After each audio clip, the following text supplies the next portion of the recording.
Yeah, no walk in the park for sure. For Doomsday, this stuff. Yep. All right, shalom, shalom to the whole full elect of the nation of Israel.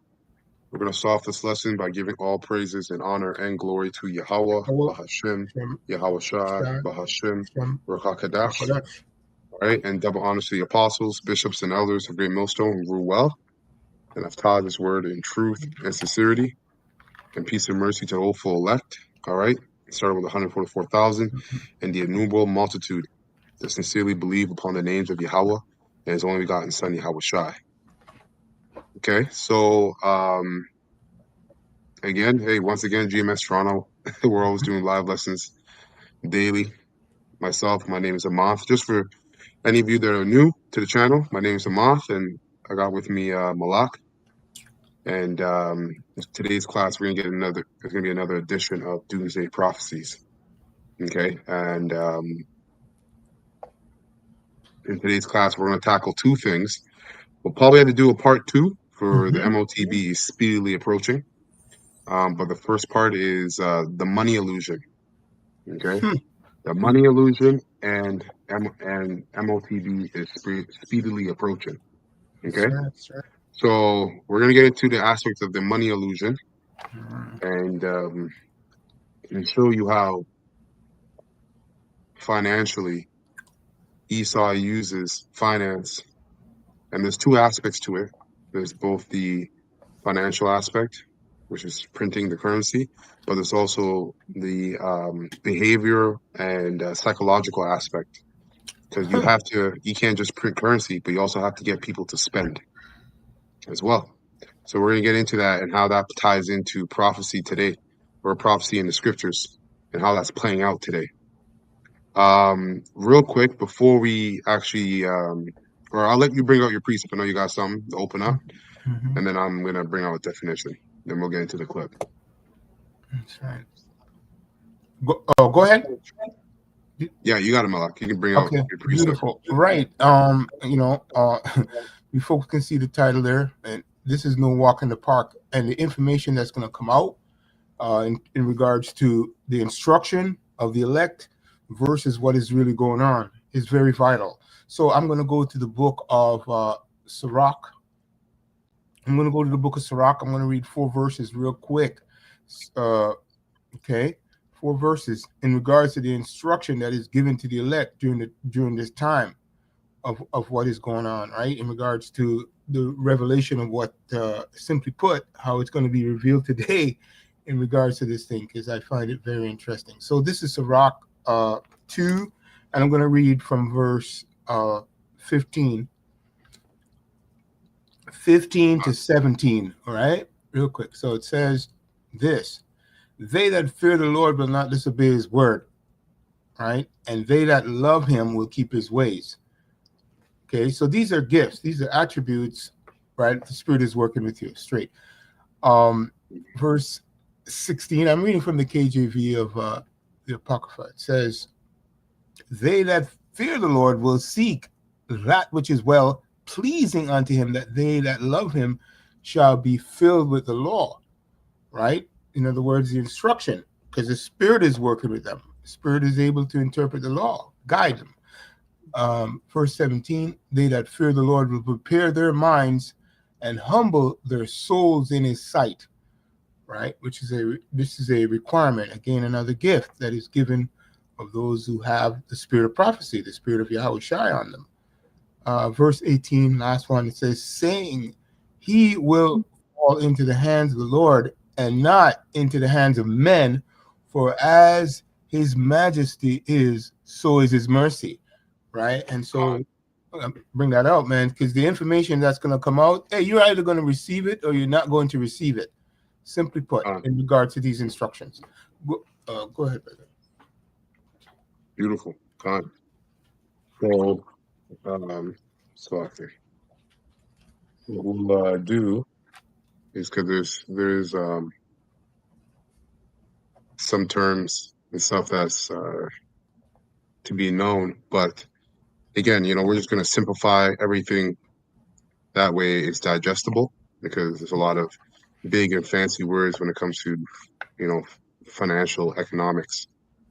Right. But so one definition you have to understand is what velocity means. And I just typed it up in chat.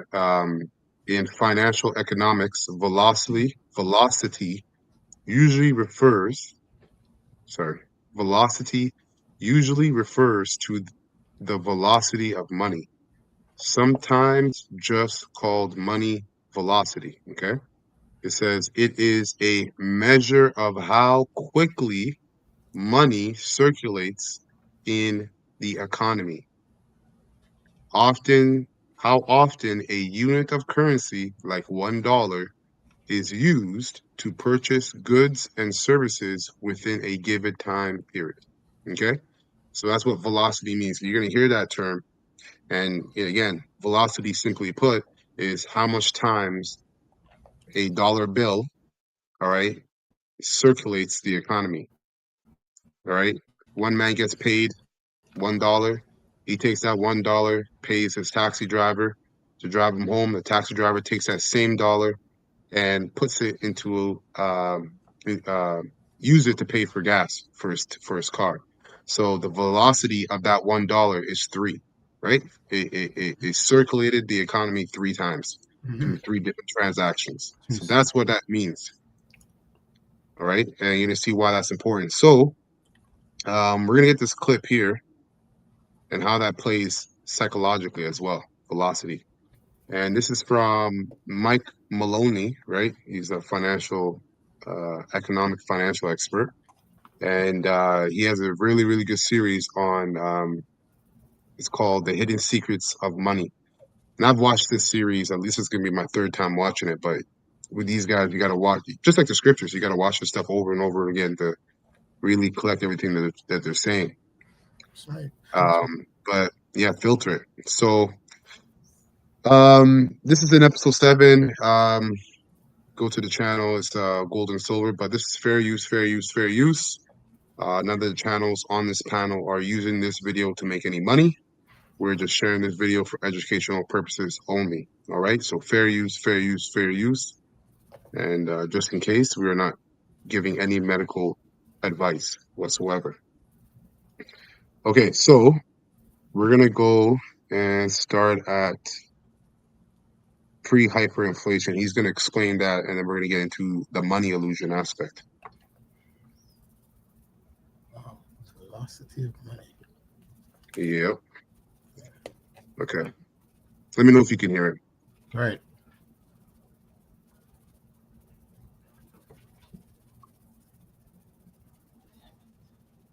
Not yet. Nothing yet? Nothing yet. Just Okay, so I gotta try it again here. Slacker.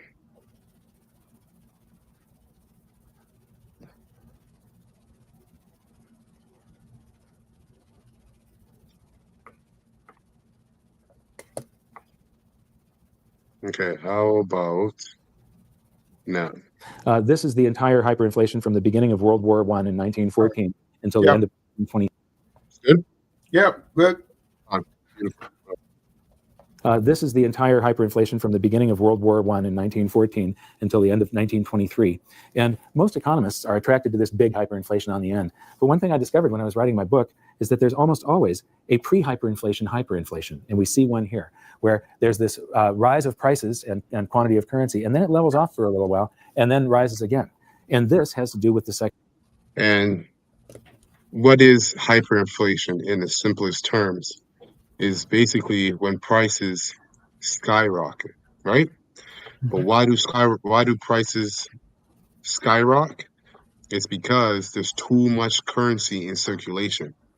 So there's too much currency, paper notes, dollar bills in the economy, and to balance out the amount of currency that's in the economy, they hike up the prices, right? And people spend more money than they usually would, and that eventually brings everything back to balance. So you can see how just by that alone, you can create. They basically the economy is on a what's it called? The economy is like on a valve, right? When they print more money, hyperinflation. Hyperinflation is caused because too much currency in circulation. And to balance that out, they have to psychologically get people to spend more money. Okay. Psychology. This is the time where I said those people had been there before and experienced that. I'm going to zoom up on it. And so here you see the currency supply increasing. So they're doing monetary inflation. But prices stay level, and the price of gold actually dropped toward the end of the war. But as soon as the anxiety is lifted from the population, and they start feeling toward the end of the war. But as soon as the anxiety, but prices stay level, and the price of gold actually dropped toward the end of the war. But as soon as the anxiety is lifted from the population, and they start feeling better, all of that currency comes out of hiding, and people start making transactions, and velocity picks up, and prices, and the price of gold especially, just rose dramatically, and then leveled off some 16 times higher than they were originally. Notice that the currency supply is growing at a certain rate. The prices are delayed, and then bam, they rise to meet it and exceed it, and then stabilize to account for that quantity of currency. Then back to this original chart here, what I find interesting is that during the war, it lagged, and then it caught up and matched the currency supply.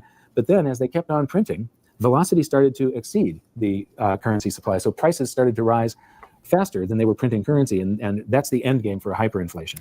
The big lesson here is that the people who owned gold and when prices rise more than you creating currency, that's the end game for hyperinflation. That's basically when everything collapsed. Okay. silver instead of the national currency came out relatively unscathed or even made huge gains in their purchasing power. Now, this is the US currency supply from 1918 until today.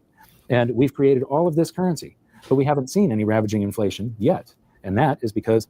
And mind you, sorry, I have to say this, but mind you that this guy created this series about 8 years ago. Okay. And so this is like still pretty fresh after 2008 crisis. So he created this in 2016, 2015, 2016. And 8 years after, before that was the 2008 crisis. And 8 years before the 2008 crisis was what they call the dot-com crisis, right? Y2K, so to speak. So just keep that in mind as he is describing certain things. Velocity has fallen to compensate for the creation of currency. But there will come a time when the psychology of the country changes, and you will see, after this short-term deflation, where velocity falls even further, you will then see the velocity pick up and prices will rise. And I believe that we will go into a hyperinflation because they're going to create more currency than this. And that currency is going to be sitting there, and velocity will have slowed and slowed and slowed to compensate it until something changes psychologically. Right. And then what happened in 2020? Psychologically. Right? In 2020, that event psychologically changed everybody. Mm-hmm. Okay. So I have the word valve because you brought it up. Very important. Oh, valve? Okay. Yeah, I'm just going to go to the meat of it because it's very important what you said there in regards to what they're doing. So, real quick, where did this thing go? Hold on a second. Okay. Okay, it says right valve, right? So it means several things, but in regards to a mechanism, because that's the way you were using it, right? So I'm going to go to the mechanism meaning real quick. It says one of the halves of the folding door, one of the halves of a folding door, one of the halves of a folding door, right? And then it says plural valve, section of a folding or revolving door, literally that turns, related to valve, to roll. So simply put, what you're watching is a mechanism that is created. Yeah, it's a revolving door. Revolving door. Deflation, hyperinflation, deflation, and they keep going round and round and round and round. It's by design. Anyway, go ahead, brother. But so you folks just look at the door, man. This is an ugly door, but guess what? We know who is in control. That's right. Of the door. See? That's it. I just want to bring that out. Go ahead, brother. Fine. And we'll continue on here. Just got a little bit more. The beginning of every hyperinflation looks like everything is okay again. The economy gets better, velocity picks up, and that's the really danger point, and nobody can see it as velocity starts picking up. Right. Of course, there's a name for that. It's called money illusion, which is before the inflation really kicks in and either gets extreme or hyperinflation. There is this feel-good period where there's more money around and unemployment's dropping and people feel more prosperous. The prices haven't quite skyrocketed yet. It's all illusory because it'll go away once the price level adjusts. But there is that kind of period in between, and it is a feel-good period, but it doesn't last very long. But you're making a very good point, which is a lot of people assume that inflation is a function of money supply or money printing, and that's not right. It's a partial function of money supply, but the other part of the function period, the prices haven't. So you hear what he said about the feel-good era, right? And that basically was those years, those couple years before 2020. In time, everything was good. People, in 2019, 2018, 2017, it was good. It was okay, right?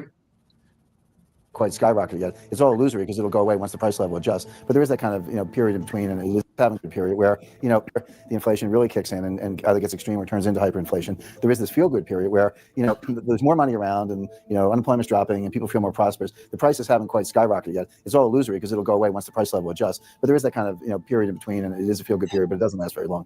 But you're making a very good point, which is a lot of people assume that inflation is a function of money supply or money printing, and that's not right. It's a partial function of money supply, but the other part of the function is behavioral. It has to do with velocity, which is just a psychological phenomenon. Do you feel good? Do you want to go out for dinner? Do you want to take your friends? Do you want to take a vacation, or do you want to stay home, leave your money in the bank, and watch TV? Those are two different states of the world, based a lot on your confidence and how you feel. Both things have to come together to get the kind of inflation the Fed wants. Now, here's the problem: they can make the money supply whatever they want. They're certainly printing trillions of dollars. We understand that. So far, they have not been able to bend the velocity curve. They have not been able to get you and me and everyone else in America and around the world to spend more money. But let's say they do.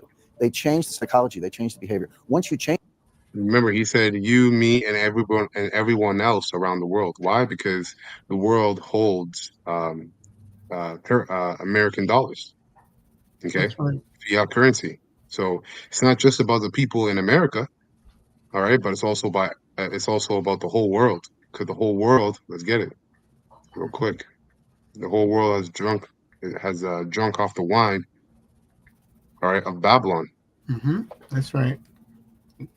And one of the major ways that these nations drunk the wine of Babylon, which is America, is via finance. Financially, we also know religiously they have. In terms of food, they have as well adopted the mindset of America, not to the extremes of America. This food that you find in the East, on the other side of the world, you compare it to food here in America, it's night and day, to say the least. Absolutely. But in terms of finance, yep, all these nations have partaken in that aspect to the fullest. Because there's nothing like making money, right? Making tons of it at that. So this is Jeremiah 50 and 8, 9. It's 50. Select me. It's 51. Jeremiah 51, I think. Yeah. Jeremiah 51 and 7 NLT says Babylon has been a golden cup in the Lord's hand, right? Desirable place, right? A cup that made the whole earth drunk. The nations drank Babylon's wine, so they partook in the printing of fiat currency, of just printing currency instead of holding gold and silver and other minerals as real money, right? Going back to the Bretton Woods system, it says the nations drank Babylon's wine, and it drove them all mad. That's right. And now we're in that state where the nations are being driven mad. They were mad psychologically. Okay, it drove them crazy. Okay, because when you hold American dollars, guess what? When sanctions happen to you, you get affected. Russia has gotten a taste of that over the last couple of years. Okay, and now they're seeing that the dollar is looking worthless. It's becoming more worthless by the day. And this is why you see all this unification, especially by BRICS, of all these other nations. And that goes into Revelation, the 17th chapter. That's also prophetic. Okay. Can't see BRICS for a while, right? They're doing their thing, but they're quiet, right? Go ahead. Exactly. Yeah. Right? Like like the title says in essence as well, or I want to say is that they're finding out the velocity of this money thing right now. They're going through hell. In other words, the scripture just came out that just said it plainly. Okay, they're drunk Yeah, with that stuff, and they that's cannot right. figure it out. That's right. I'm going to read verse 8 as well. It says, "But suddenly Babylon too has fallen. Weep for her, give her medicine, perhaps she can be healed." And this is all that the financial term is QE, right? Which just stands for quantitative easing. Which all that means is just to print more money. So when C-19 happened, right? What was given out? Stimulus checks. Okay. Okay, so that's them. That's them printing. That's them giving so-called medicine and balm and trying to heal Babylon. But it's just a bandage. It doesn't actually heal the wound. It just covers it for a time. Hence why it's called a money illusion. Give you a bunch of money, but it's an illusion because this place is going to fall. This place is set and doomed to fall. And that's divine words from Yahweh Shem Shai. And it says, verse 9, we would have helped her if we could, right? It says we would have helped her if we could, but nothing can save her now. That's right. Let her go, abandon her, return now to your own land, for her punishment reaches to the heavens. It is so great, it cannot be measured. And this is what we're seeing. This is what we're witnessing with America politically and most definitely financially. Okay? There is no way it's going to be healed. It just keeps getting worse and worse and worse. And that's beautiful because that's Bible prophecy, man. This is what That's right. would happen. That's right. Okay? And we know the downfall of our enemy is also the uprising of the kingdom of heaven, our Savior, Yahweh Shai, with our Savior, Yahweh Shai. Okay? So, yeah, that's it on that. I got one precept, right? Just to from the other prophet, Zephaniah, ties upon you, small book, but powerful implications in regards to what was just said there. And I just got to make a quick quote before I say that, right? Money is depreciating in value very suddenly when the reality of eternal scenes is opened up to the senses of man. That's what this is going into. That the brother just read the last part of it. It says heavens, right? So prophecies, excuse me, right? So quickly I go to Zephaniah 1:18. It says, neither their silver nor their gold, neither their silver nor their gold shall be able to deliver them in the day of the Lord's wrath, right? Wrath, right? And his voice is speaking, and his voice is speaking, okay? And you people can see it, right? That's why we're going into this topic that has been hidden, that you never talk about, right? So it says, this gold and silver is not going to deliver them in the day of the Lord's wrath. Wealth cannot save in the day of judgment, or power's judgment. And judgment is happening, and you're going to see more executive orders. A lot of people are going to kill themselves very soon, right? Because the reality of eternal scenes is opening up. These prophecies are speaking, right? Yep. That's it. That's all I got, brother. Go ahead. That's right. That's right. Yeah. Can you read it from there, brother? For those people who don't like to read it from the KJV. Oh, you have it in? Oh, I thought you read KJV. No, you were reading NLT. Yeah, that was NLT. Okay. Like it. Yeah, bring it out from there. So Zephaniah 1:18 in the King James says, neither their silver nor their gold shall be able to deliver them in the day of the Lord's wrath. But the whole land shall be devoured by fire, the fire of his jealousy, right? That's parabolic for the missiles, ICBM missiles, and hypersonic missiles, and as well as the chariots. See? For he shall make even a speedy riddance of all them that dwell in the land. So it's going to be quick and sudden. Beautiful. And we're watching America scrambling, man. That's right. Babylon scrambling, man.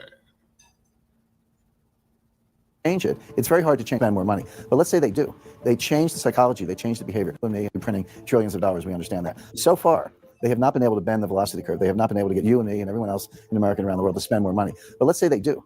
They change the psychology. They change the behavior. Once you change it, it's very hard to change it back. It's not like throwing an on-off switch. I mean, it's taken years for the Fed to kind of try to inject an inflation scare, try to get some inflation. What if it actually comes? What if inflation goes from 1% to 3% in a matter of 6 months and stays there? It looks like it's going to 3.5%. So he said the Fed has been trying to get an inflation scare or inject an inflation scare, which what they do is they put up the prices, right?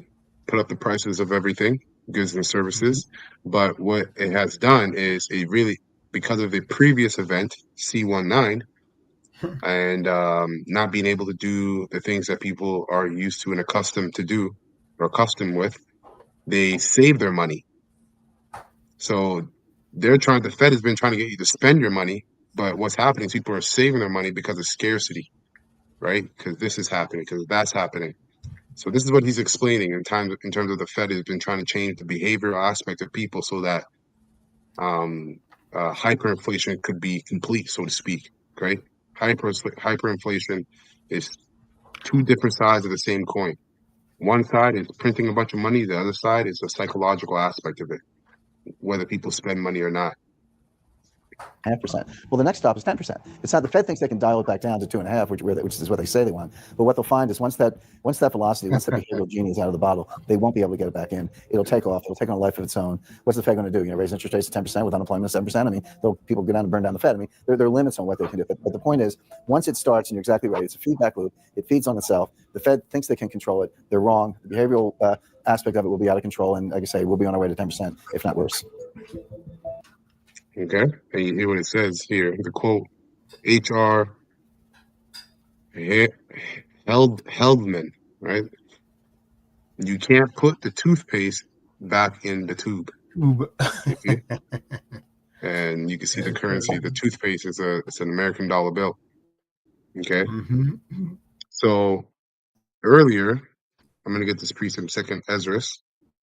Wow. Earlier, he mentioned something that was on point and prophetic, rather. And I'm going to read the precept, and we're going to listen to this aspect one more time. And forgive me going over this a little bit repetitively or redundantly, but just want to make sure those of you at home, you sincere believers, you understand exactly and in a simple aspect what this devil's doing. Absolutely. And you can see it in the scriptures. So we're going to go to 2 Ezra 16, and we're going to start at 18. Okay. And it says here, 2 Ezra 16 and 18, it says, the beginning of sorrows and great mournings, the beginning of famine and great death, the beginning of wars, and the powers shall stand in fear, the beginning of evils. What shall I do when these evils come? Right? This is Ezra speaking. And it says, has he seen the prophetic end, right, of Babylon the Great, and the world being caught up in it, okay? Because again, the world has drunken the wine of Babylon. So it says, behold, famine and plague, tribulation and anguish are set as scourges for amendment, right? So judgment for wickedness. But for all these things, they shall not turn from their wickedness, nor be always mindful of the scourges, okay? Because they're spiritually discerned, ultimately. That's right. Okay, and the day is mainly Israel. 2/3 of Israel are spiritually discerned. They don't know, or rather they reject that all these events that are playing out on the earth are divine events. Okay, this is from the Heavenly Father Yahweh and His begotten Son Yahweh Shai. And then you got the prophets who are constantly day in and day out telling you these things. But what's Jake doing? Jake is partying with baby oil, bullshitting, right? Running down AI prompts to show them and making action figures of themselves. All kinds of nonsense, man. Okay? So it says here, behold, victuals, and this is the point. Behold, victuals shall be so good, cheap upon the earth, that they shall think themselves, right? That money illusion. Mm-hmm. They shall think themselves to be in a good case. And even then shall evils grow upon the earth, That's right. sword, famine, and great confusion. And we had a taste of this in many scenarios, but the most recent one was the C-19. Okay. People, that happened and people still wasn't, really catching up to what the hell's going on. And then everybody was getting stimulus checks every month. That got ran to the ground, right? And even though everybody was getting stimulus checks and people were like, "Oh, I'm getting free money," and they were feeling good, they thought themselves to be in a good case. But behind the scenes, evils were growing, Wow. the violence was growing, famine was being manufactured and getting higher and higher, and great confusion was increasing. Up until now, we're 5 years later, and it's only gotten worse. So what was that then? That was a money illusion. It was an illusion. There's nothing real about it. Okay, and that goes into the witchcraft and the sorcery of these top wicked elites, these devils, man, the modern day Chaldeans. Okay. Now, Mm-hmm. verse 22, last verse, it says, "For many of them that dwell upon the earth shall perish of famine, and the other that escape the hunger shall the sword destroy."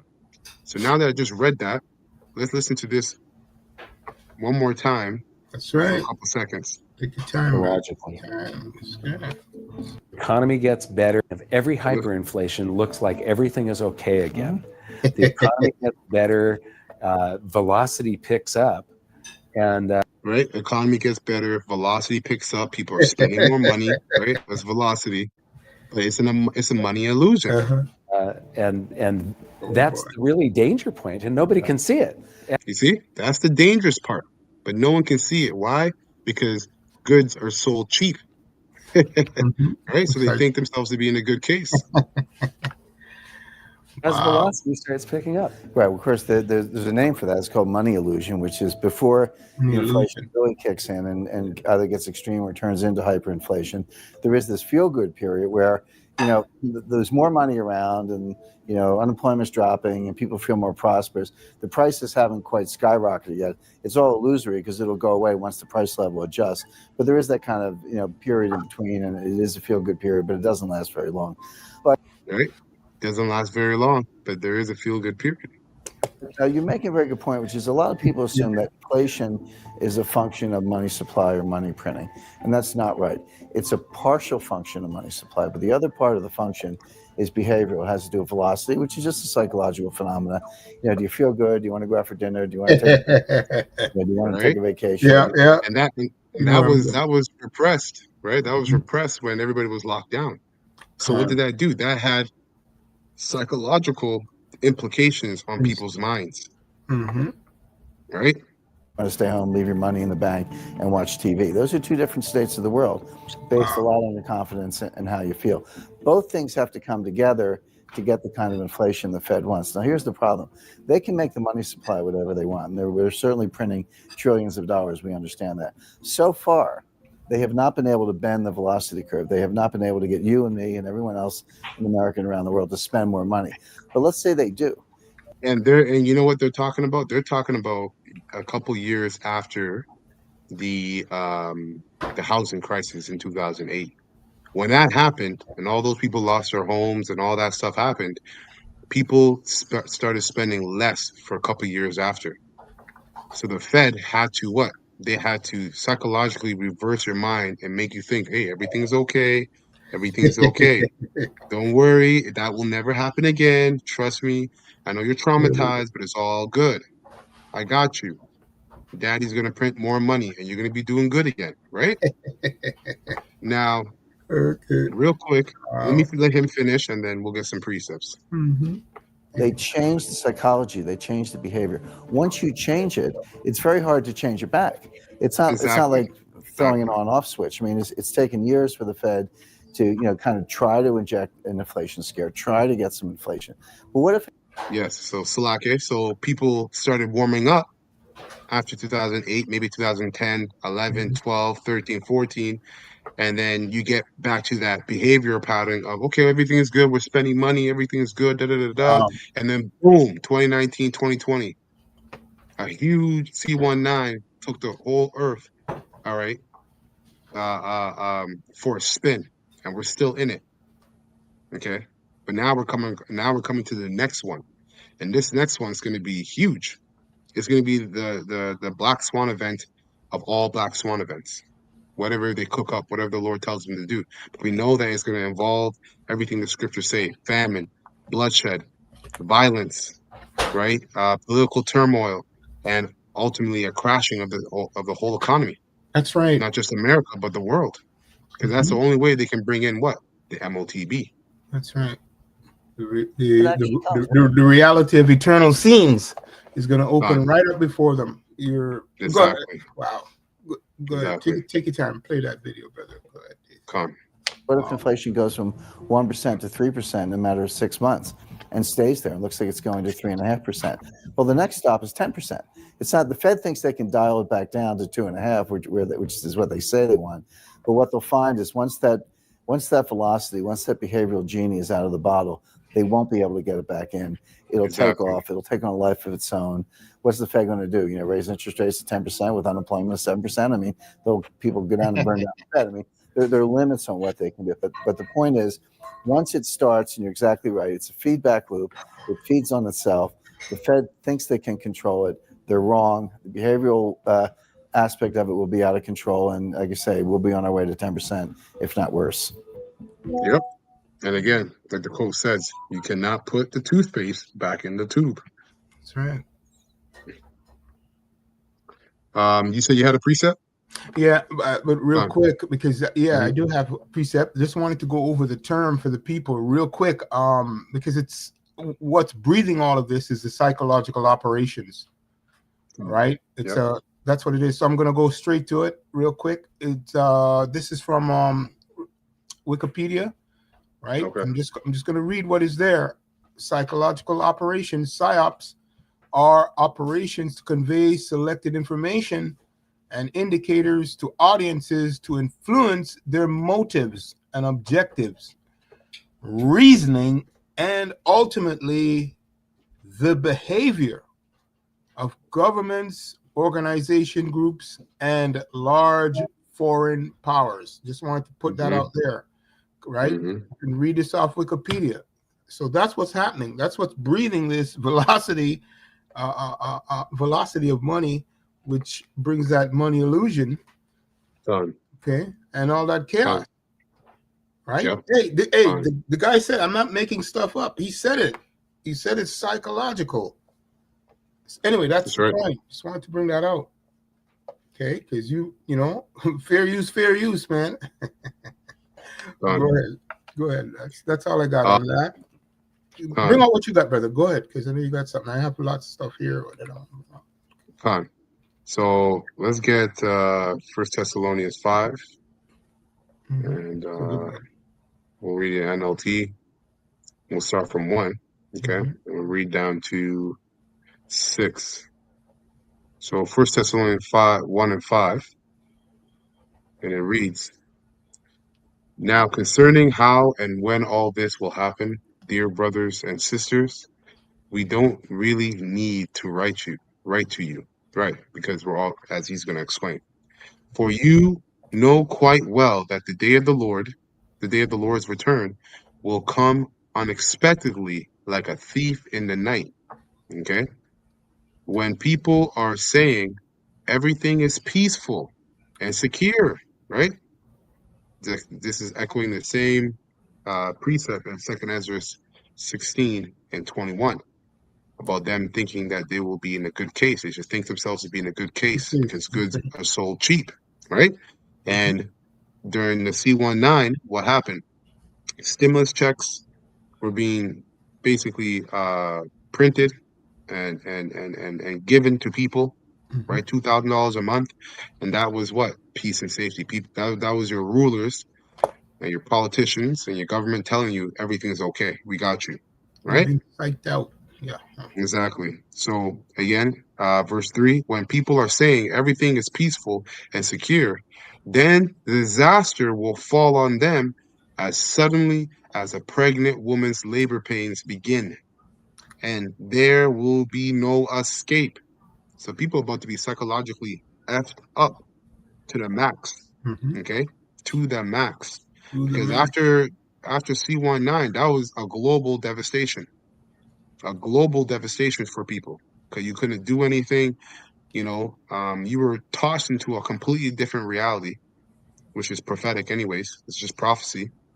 But people didn't know how to deal with it, and a lot of people off themselves during that time period. Families were broken, and that was a foreshadowing. That was really light work compared to what we're coming into. Okay, and it hasn't even been. It's just been what it has. I can't even say it's been a couple of years since it died down because it hasn't died down. It's just that the spotlight of of what's going on in the world has been changed multiple times. They've had you focus on this, then this, then this, then that, then this, then that, Mm-hmm. right? So that's also another form of psyop.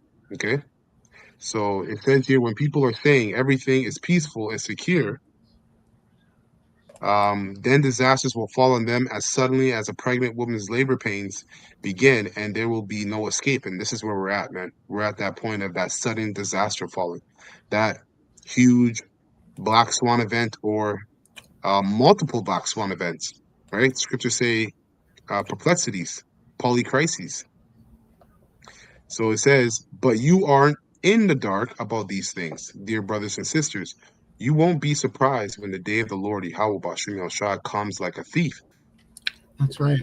For you are all children of the light and of the day. Okay, so we have the truth. We have the complete understanding and revelation of prophecy. Okay, and what happens, what's coming, and what comes after. That's why we're the elect are likened to children of the light and of the day. Okay, we don't belong to darkness and night. So be on your guard, right? Stay watching, not asleep like not asleep like the others, right? Other Israelites. Okay, they're all asleep. Spiritually, they're asleep. They're not tuning in to what the Lord is getting ready to do. They're just tuning in into their own lives and what they want to do, even though this whole house is burning down, crashing down right before them. Not asleep like the others. Stay alert and be clear-headed. Stay in the spirit. Stay in the spirit. Pray, fast, watch your lessons, read the scriptures, do lessons. That's what keeps us clear-headed. A sound mind, right? That's right. That's it on that. Beautiful. Okay. I just want to because I read this statement from the Wikipedia, so I was going to just give a couple of precepts real quick because that's tying into, simply put, what they're doing psychologically. All right. So I have the scriptures, Isaiah 10:1. Simply put, right. With that comes, unrighteous decrees, right, lawsuits and so forth like that. So I'm going to go to Isaiah 10:1. Simply put, right, going into their unrighteous decrees. Very important. He says, woe unto them that decree unrighteous decrees, right, and that right grievous, right, and that word woe, understand, there's no balm for this. So what they're bringing, they're being exposed for it because it's wickedness. Woe unto them, right, there's war against them. Woe unto them that decree unrighteous decrees and that right grievousness which they have prescribed, right, to turn aside the needy from judgment. Okay, simply put, right. I'm going to stop there for a second just to emphasize on, the needy. It's going into the prophets, because you're coming up against the Lord's prophets. That's ultimately what's going on here. Yeah, okay? The needy. And the whole nation of Israel too. And the whole nation of Israel. Starting with, because they're the needy too, and you can really expand that to the other nations too, because Esau, Amalek doesn't give a shit about the other Edomites. That's right. That's right. Simply put, yeah. That just wanted to bring that one out, okay, because it's a staple that exposes all of that. And Jeremiah 9:8. Right, I'm going to go there, right, because this is just Jeremiah. It says the same thing in essence. 9:8. It says their tongue is an arrow. Slack it. Take your Slack it. time. Real quick, just want to get this word No. Take your time. needy real quick. Mm-hmm. And it's the word there in the Hebrew Mm-hmm. See. is ra. Slack it. Let's look at my book right here. Is rala or rala?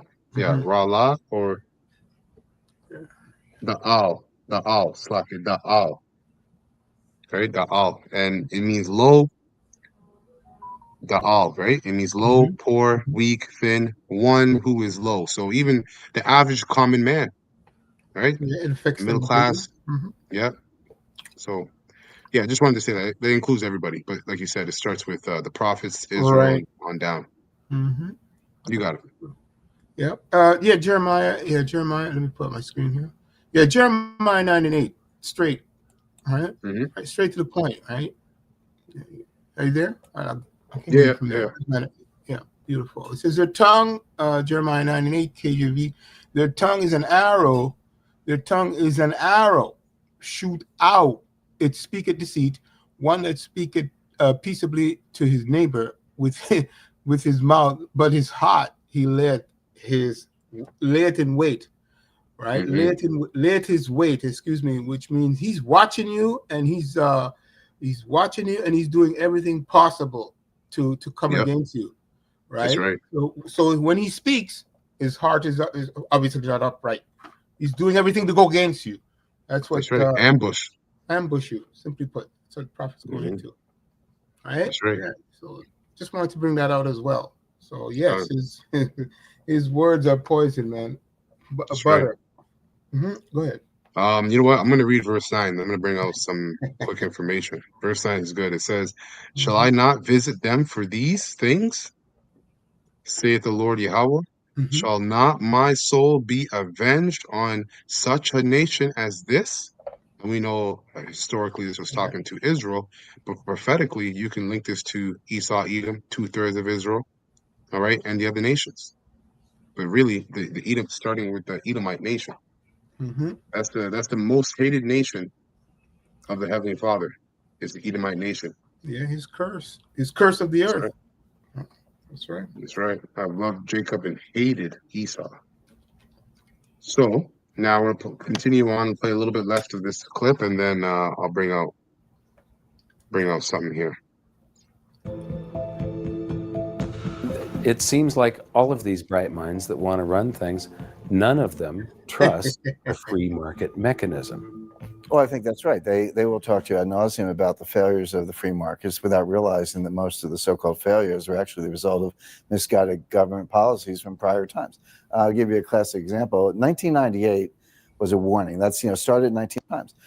You hear what he just said? That's the precept that you just brought out, Malak, in terms of in terms of Isaiah 10:1, right? Mm-hmm. Let me just get that again real quick, Oh, because Isaiah 10:1, right? mm-hmm. Woe unto them that decree unrighteous decrees and that right grievousness which they have prescribed, right? So listen to what he just said. To the so-called failures. We'll talk to you ad nauseum about the failures of the free markets without realizing that most of the so-called failures are actually the result of misguided government policies. So all the so-called failures were a result of misguided government policies. You see, That's right. the Simply put. scriptures never Wow. miss, man. Never They never miss. miss. That's right. From prior times. I'll give you a classic example. 1998 was a warning. That's started in 1997. Capital outflows from emerging markets started in Thailand. There was blood in the streets in Jakarta and Seoul. Made its way to Russia. Russia imploded, took down the hedge fund long-term capital management. I was associated with that, so Real quick, just so you guys, he said free market, right? I just pulled it up here, AI overview. Free Mm-hmm. market. A free market is an economic system driven by supply and demand, where prices are set by buyers and sellers with minimal government intervention, regulation, or price controls. So free Right. market is what we're is what we're going to go back to.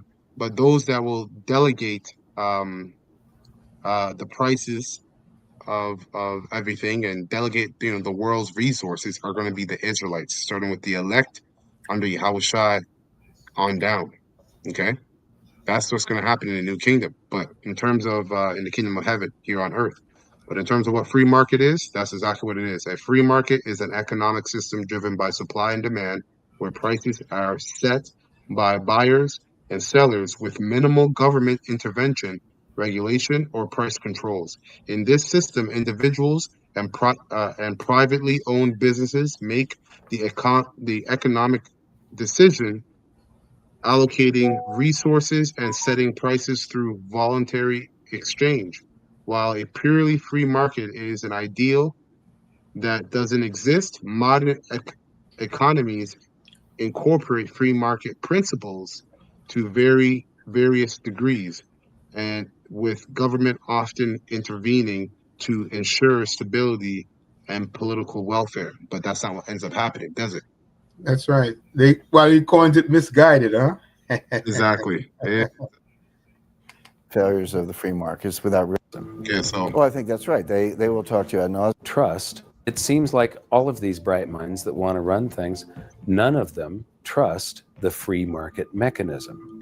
yeah, because they can't get control, right? The free market is it basically puts power into the people instead of power into the state, right? Well, I think that's right. They will talk to you ad nauseum about the failures of the free markets without realizing that most of the so-called failures are actually the result of misguided government policies from prior times. I'll give you a classic example. 1998 was a warning. That's, started in 1997. Capital outflows from emerging markets started in Thailand. There was blood in the streets in Jakarta and Seoul. Made its way to Russia. Russia imploded, took down the hedge fund long-term capital management. I was associated with that, so I had a front row seat on that disaster. And finally, the world built a firewall around Brazil, and Brazil did not collapse, although it would have been the next domino to fall. Now, there was a clear-cut lesson. Capital markets came within hours of complete closure. And I was there. I sat with Peter Fisher, who was head of open market operations at the Fed, his associate Dino Koss. We were on the phone with Bill McDonough, president of the Federal Reserve Bank of New York. Gary Gensler was there from the Treasury. All the lawyers, all the bankers on Wall Street. We were trying to hold this together. Now, we did bring it in for a soft landing. So the world has kind of forgotten about that episode. But it was right. So, but this is what the you scripture read Isaiah. You read Isaiah 51. Oh, that's the spirit. Go ahead, brother. Yeah, kind of. Oh no, I'm going to. I read Jeremiah 51. Jeremiah. Yeah, Jeremiah 51. Isaiah 47. but I'm actually going to get exactly. That's where I'm going to. That's where I'm going to. Okay. That's the spirit. That's exactly where I'm going to. This guy, man. Because remember, they had all their top economics, their economists and everything. He said bankers and lawyers, and they brought to a soft landing. But this is what the Lord says for the next time this happens. Right? Reality of eternal scenes is kicking in on the economist, huh? That's right. That's right. Yeah. Bring it out, brother. So I'll start from 7. It says Isaiah 47:7 NLT. You said, I will reign forever as a queen of the world. And this is talking about Babylon, which is America. You don't reflect on your actions or think about their consequences. You see? Listen to this, you pleasure-loving kingdoms. You pleasure-loving kingdom, living at ease and feeling secure. You say, I am the only one and there is no other. I will never be a widow or lose my children. This is the mindset of every American citizen, right? That's the spirit upon America. That's right. Drunken. Says, drunken and perverted. Exactly. Go ahead. Exactly. Yeah, drunken. Well, both these things will come upon you in a moment. Widowhood and the loss of your children. Yes, these calamities will come upon you despite all your witchcraft and magic. Right? You felt secure in your wickedness. No one sees me, you said, but your wisdom and knowledge have led you astray. Now everybody's seeing your ass. Everybody's seeing America, and the skirts are being lifted up. Okay? And it starts by who? By the voice of Yahweh Shem El Shai, which are the prophets, the true prophets. Okay? And you said, I am the only one, and there is no other. So disaster will overtake you, and you won't be able to charm it away. You see, and they brought it to a nice soft landing, like you said, after 2008. But this time, when it crashes, it's going to fall. You won't be able to charm it away, even when you bring out your MOTB. Okay. That's right. Calamity will fall upon you, and you won't be able to buy your way out. You won't be able to do any quantitative easing out of this financial crash. Okay.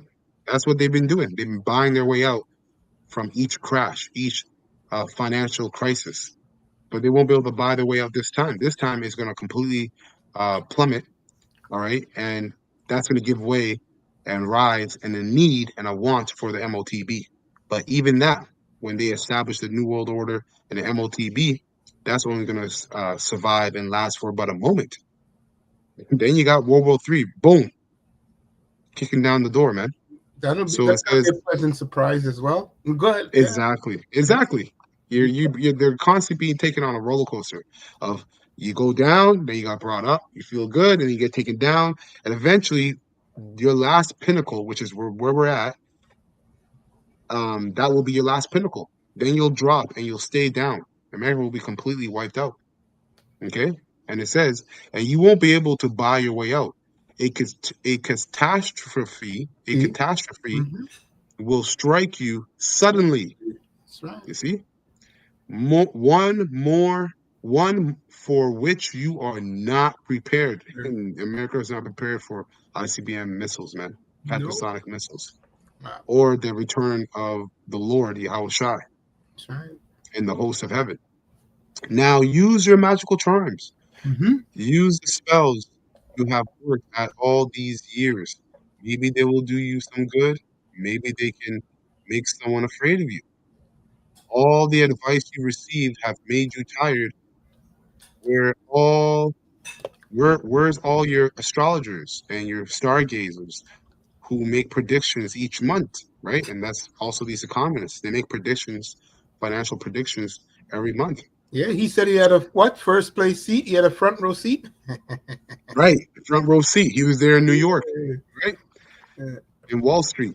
So these guys, they tell you this is what you should stock. Because even Mike Maloney, with all the information he's bringing out in his series, his end result is he's going to show people that you got to invest in gold and silver. So everybody thinks the way out is gold and silver, gold and silver. So they're predicting everything for you, right? Letting you know this is what you got to do, da da da da da. Right? So where are all your astrologers, your stargazers who make predictions each month? Let them stand up and save you from what the future holds. That's right.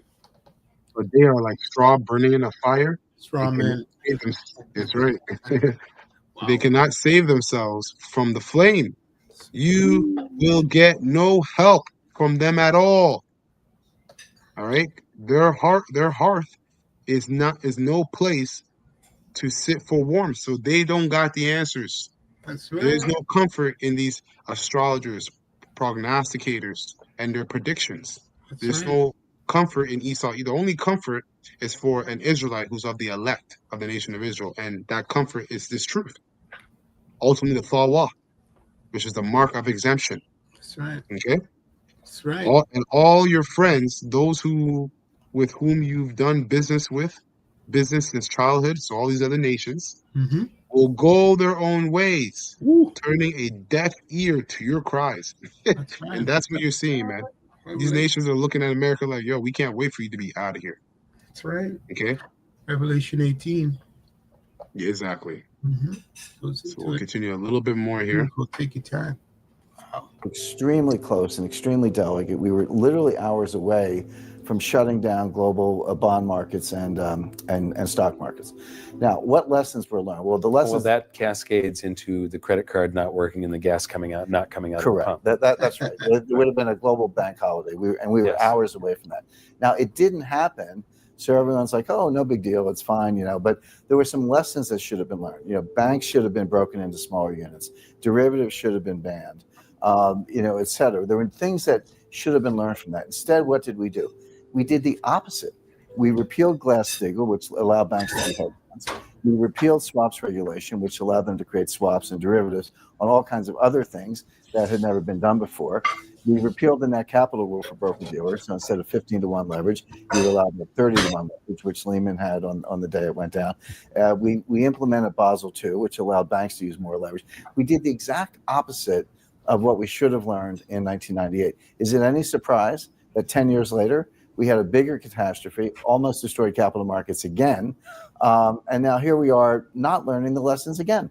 We haven't done anything we need to do. So therefore, we're going to have another catastrophe sooner than later. It'll be bigger than 2008. But you see, and what was that catastrophe? That was 2020, the C-19. So they predicted it, but it was really the prophecy predicted it before any of these people, before any human being was alive, really. Okay, That's right. These are the divine receipts of Yahweh Bashem Yahweh Shai. That's right. Next one's going to be strike 3. We've had 2 warnings. They've been ignored. The third time, it's game over. I don't see. Straight. The game, and let me read that again one more time. So the third time is game over. And he mentioned that, basically all your financial experts and those that you so-called elect to be in the positions that they're in to help you didn't learn anything from their mistakes. So it says, where is it? 47. Yeah. This is Isaiah 47:7. Mm-hmm. You said, NLT, I will reign forever as a queen of the world. You do not reflect on your actions or think about their consequences. You see? Your rulers do not think about the consequences of their actions. Hence why this place is going to be done. And you're going to have them to blame. Esau and Edom. All right, last little bit here. Any particular difference between my outlook and yours. Certainly a situation where society owes more than it can pay and where it has to default, either honestly or dishonestly, is debt Honestly being just a yeah. default. We are bankrupt. We can't pay you. Dishonestly inflating the debt away. Exactly. Honestly, we need to say to the bondholders, yeah, that's right. And so we pay it back. And we sort of pay it back with interest. Well, too bad, so sad. Times are tough. We lied. Strong letter to follow, right? Say to guys like me, you're 60? Yep, I know you're supposed to get Social Security when you're 62 or 65. The truth is, we don't have the money, so you're not going to get it, right? That's the honest way. I think the yield to politician is very low with regards to the honest way. So I think that we're going to have deflationary scares, and I think we're going to have deflationary events. I think we're going to have asynchronous events like long-term capital management and things like that will initially have deflationary outcomes. But I suspect, like you, that the demand for the public will be for the big thinkers to solve that problem and solve it in the only way they know how, which is to fill every crack, even the Grand Canyon, with currency. Yep. Stimulus checks, all over the place. All right. I'm going to bring this out a little bit here, and then that'll be it for me. Mm-hmm. So just asked Chad about 2nd Ezra 16, right? And how it plays out. Give me a second. Sorry about the show. Take your time.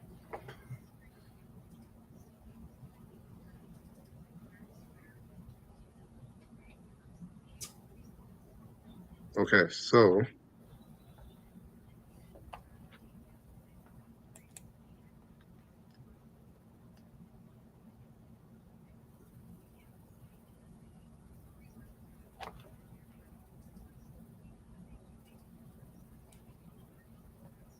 slack your bear with me here. 2 seconds. Almost done. Take your time, brother. Yes.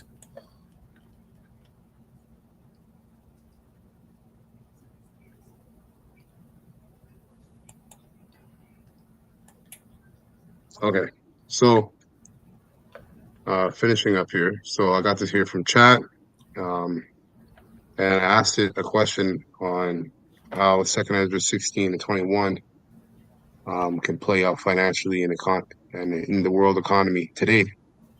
So I'll read the scripture again. So 2nd Ezra 16 and 21, behold, Victuals shall be so good cheap Mhm. upon the earth that they will think themselves to be in a good case. And even then shall evils grow upon the earth. Psyops. Sword, exactly. Mhm. Sword, famine, and great confusion. That's right. For many of them will dwell upon the earth, for many of them will dwell upon the earth, shall perish of famine, and the other escape with hunger, shall the sword destroy. That's right. Okay, The divine all right. receipt. That's right, man. So it says here, prophetic insight says false sense of security. Number one, people are lured into comfort because food, goods, or the economy seems stable and cheap.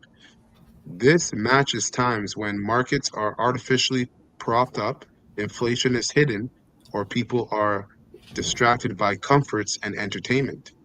Sudden judgment, black swan events.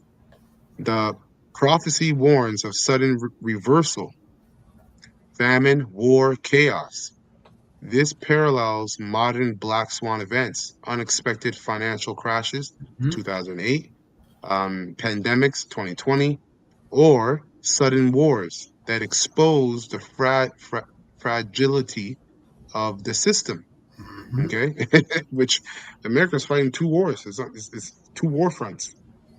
Okay, and that's definitely exposing how Yeah. fragile Mhm. it is. Deception by rulers slash powers. The text implies the population is tricked into thinking all is well, while those in control set conditions for destruction. This mirrors how governments, corporations, and technocrats often spin narratives of progress, growth, prosperity, while hiding fragility. Mountains of debt, food supply vulnerabilities, surveillance tightening, or policies that erode real freedom. You see? That's Straight up right. liars. That's all they do. That's right. Okay. Um, Beautiful. Beautiful. and So, then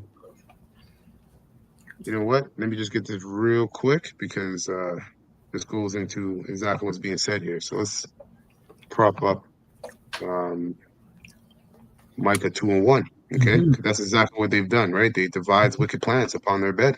That's right. All right, I read here in chat that the text implies the population is tricked into thinking all is well by those who are control, set conditions for destruction. This mirrors how government, corporations, and technocrats often spin narratives of progress, growth, prosperity, while hiding fragility, Fra- fra- fragility, fragility. Yep. Mm-hmm. yeah, fragility, You get that. mountains of debt, Mm-hmm. food supply, vulnerabilities, food Illusion. supply vulnerabilities, and surveillance tightening or policies that erode real freedoms. And this is so they lie, Money. they lie, right? Money. Money illusion. Wow. Illusion, exactly. Because Wow. what sorrow awaits you who lie awake at night? And this is what NLT. It's NLT. See? Mhm. Lie awake at night, thinking up evil plans. That's right. You rise at dawn and hurry to carry them out, simply because you have the power to do so. So yeah, that's their favorite word now. When you say, "Why do you have that Mercedes?" They said, "Because I can have it, because Yep, I can do it, I can get it that's and right. do so." Anyway, That's right. that's how they speak today. These people. Yep.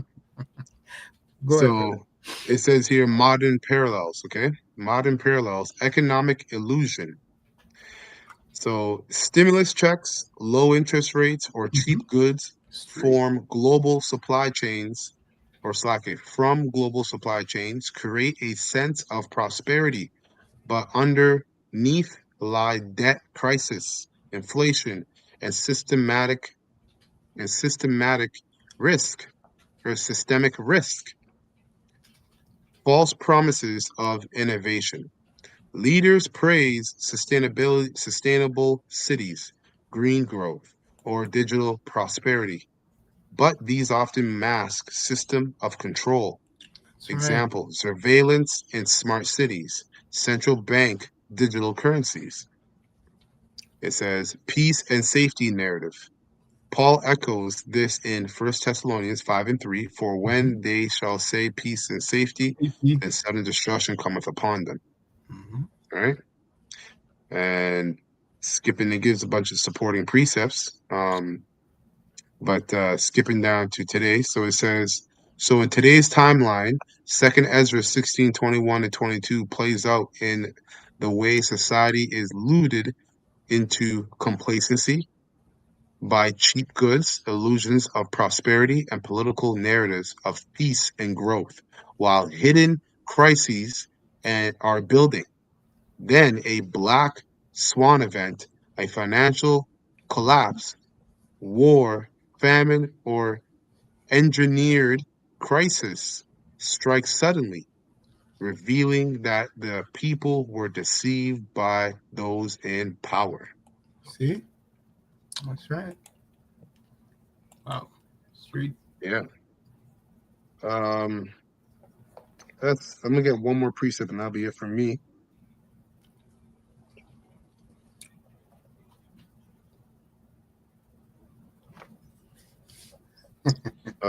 Let me go to Isaiah 30.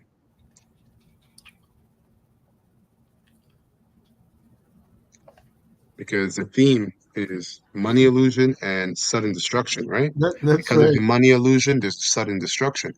Mm-hmm. Brought on by psychological operations. Whoa. Exactly.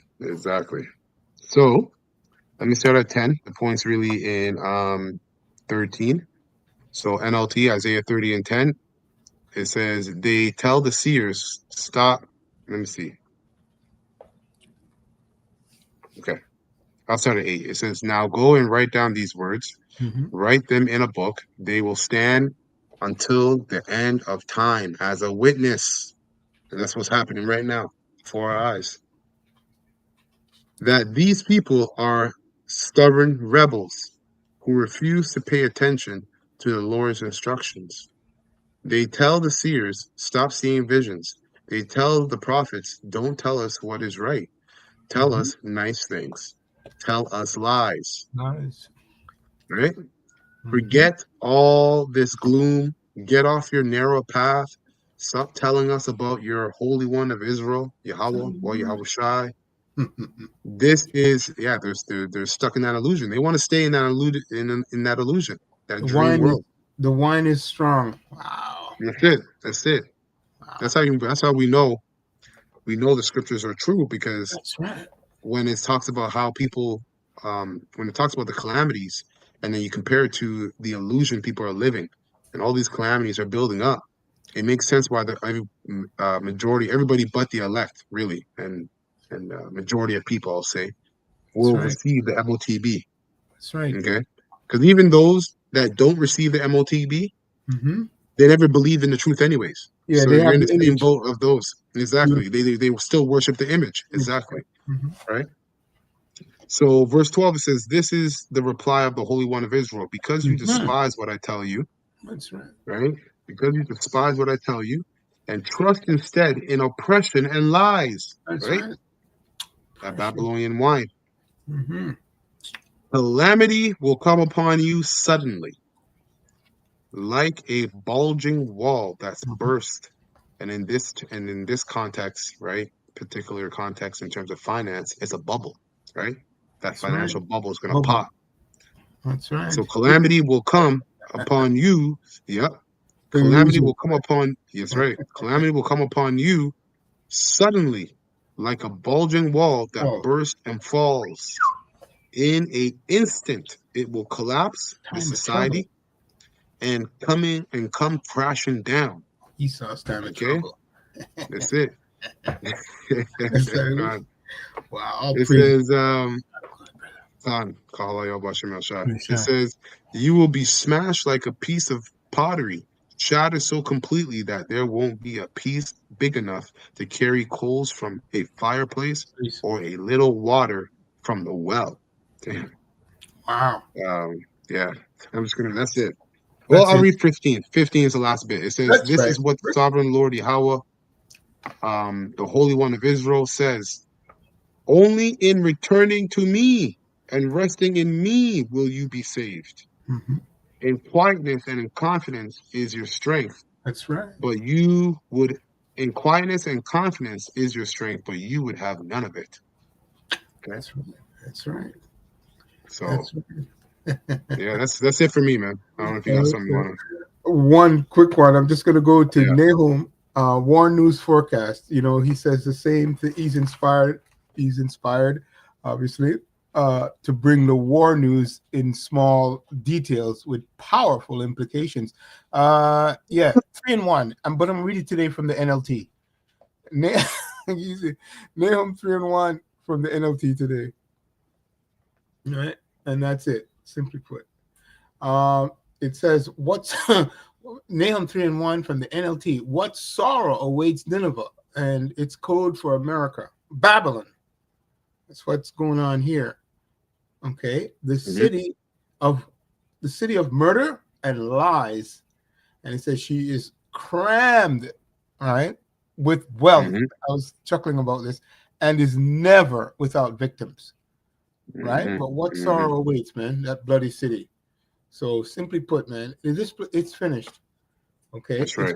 It's morally, psychologically, intellectually, spiritually bankrupt, and we're waiting for the final assault. Right? Those scriptures came out in regards to the final assault, the physical attack, right? That the Lord's going to bring according to divine receipts. Yeah. So that's it. That's right. Beautiful. Done. So yeah, that's it. That's part one. We'll do a part two, Lord willing, tomorrow on more events concerning the MOTB and how it's speedily approaching.